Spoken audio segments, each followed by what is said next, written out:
TS Singhdeo के नियुक्ति पर नेता प्रतिपक्ष नारायण चंदेल और पूर्व मुख्यमंत्री डॉक्टर रमन सिंह के कहना है कि सिर्फ 4 महीना भर उप मुख्यमंत्री बनाया जाना कांग्रेस पार्टी के लिए विवाद खत्म होने वाला नहीं है। टीएस सिंहदेव उप मुख्यमंत्री बनाए के आदेश पर नेता प्रतिपक्ष नारायण चंदेल का कहना है कि कांग्रेस के सरकार ले पहली ही जनता त्रस्त है। ये सब अशांति ला दूर करे बर और जनता के ध्यान भटकाए बर टीएस सिंहदेव ला 4 महीना भर उप मुख्यमंत्री बनाए गए हैं। आज छत्तीसगढ़ प्रदेश में श्री टीएस सिंहदेव साहब को उप मुख्यमंत्री बनाने का निर्णय कांग्रेस पार्टी ने लिया है।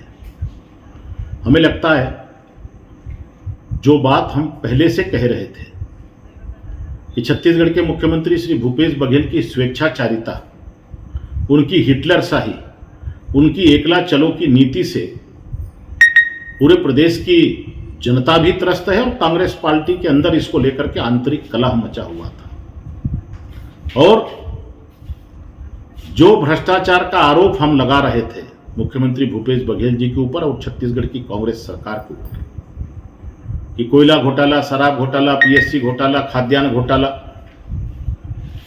उस चेहरे को इतना बदरंग वो चेहरा हो गया था, उस चेहरे को वास करने के लिए टीएस सिंहदेव साहब को उप मुख्यमंत्री 3 महीने के लिए कांग्रेस पार्टी ने बनाया है। हम सोचते हैं कि टीएस साहब इतने वरिष्ठ नेता हैं, शायद कांग्रेस ने उनका अपमान ही किया है।